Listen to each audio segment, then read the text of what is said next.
So the year's 2030 and you've just seen that Rockstar have delayed GTA 6 once again. And you're sick of playing GTA 5 for the 100th time. And you just want something the same but different. Oh God, please no! And that's where we go down memory lane with a little game called Sleeping Dogs, which I recently just replayed. So this was a game which I originally got when it originally came out, which was actually before Grand Theft Auto 5, which came out in August 2012, which had a re-release in 2014 with the Sleeping Dogs Definitive Edition. And for some reason, I never played this. And it's always been one of those games where I wanted to jump back into this, because I heard with the Definitive Edition that it's improved quite a lot of things. So I wanted to go back into this game, experience all the story again, and do some of the DLC that this game has to offer, and see if this game still holds up to this day. So let's start off talking about the world. The world of Sleeping Dogs is not set in your typical sort of GTA sort of setting. As with GTA, most of the time it's set somewhere in America, and with Sleeping Dogs, it's set in Hong Kong, which was a breath of fresh air because of how unique this world looks. Now, the world itself isn't the most detailed, I'll give it that. You know, there's some bits here and there that look better than others. Like, you're not going to be looking at this and thinking to yourself, this is meant to look something like Cyberpunk, because it doesn't. But for what it was back in the day, it still looks pretty good to this day, considering this was originally in the PlayStation 3 era. The world itself isn't overpopulated, but at the same time, it doesn't feel dead. There's a lot of NPCs going around everywhere,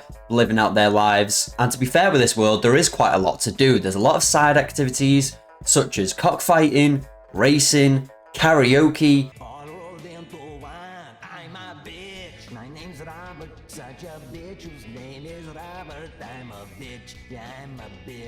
going to different food vendors and buying foods such as pork buns. A man who never eats pork buns is never a whole man. I am sick of hearing you! Is that guy still up? Are you?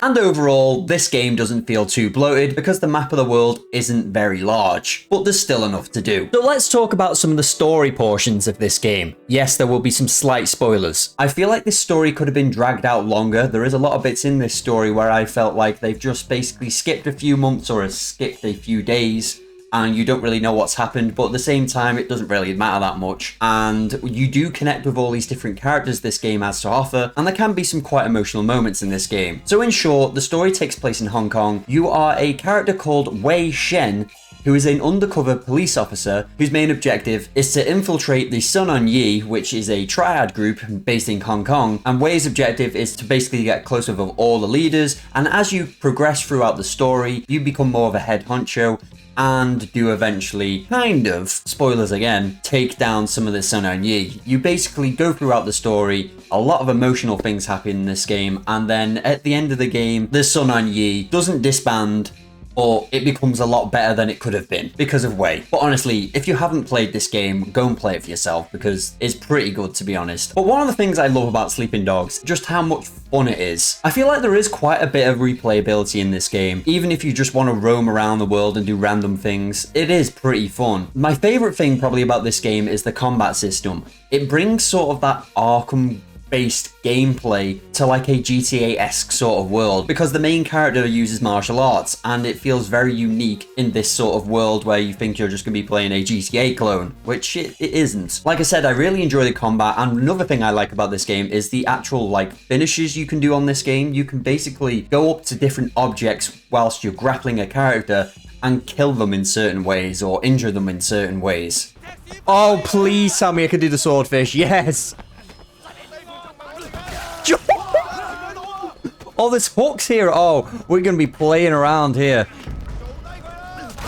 Damn! So like I said earlier, there is a lot of stuff to do in this game. Like I said, races, cockfighting, karaoke. There's also side missions on this game where you can go around basically dating different people if you wanted, doing side missions for the local public. You know Mr. Wei, right? Will you please help me? I'll make it worth your while. What can I do for you? This book guy is hanging around my shop strip. Oh, that was the shopkeeper?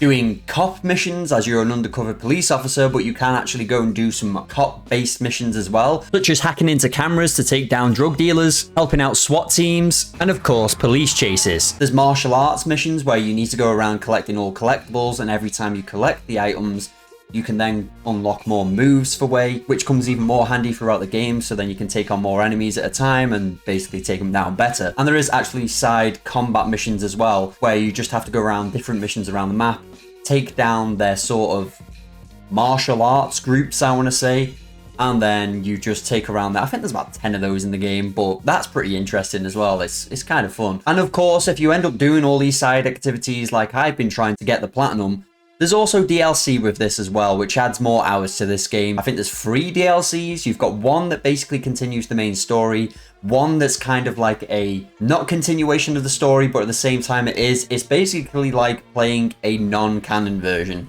of a bit that could have happened in a different sort of universe. You know, it's basically, spoilers, it's kind of like zombies sort of thing, which obviously wouldn't take place in this game, but you know, it's a nice little thing to have on the side if you want to go and have fun doing that. And I think the third one is basically a martial arts based DLC. I haven't got to the zombie-esque one or the martial arts one. I've only personally done the continuation of the story. And the question still remains, how does this run to this day? So I got this game on the PlayStation 4 and I'm playing it on the PlayStation 5, and I know there's been a lot of issues with people where they can't actually boot up this game or just it's unplayable.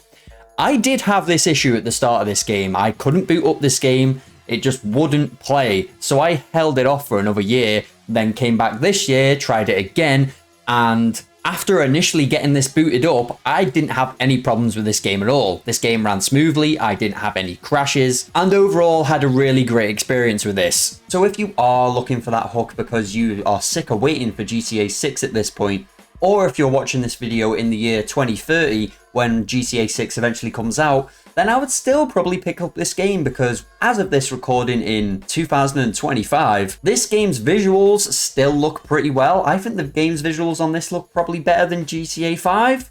Not saying much, but you know, I think it does. I think the character models do anyway. But hey, I might be wrong. And you can actually pick up this game as of this recording for like a couple of pounds. I think I bought this on the PlayStation 4 for like £2. On Steam, it's probably even cheaper. I know how Steam sales go. You can probably get this for about 50p, 50 cents. I don't know how you say it in America, but yeah.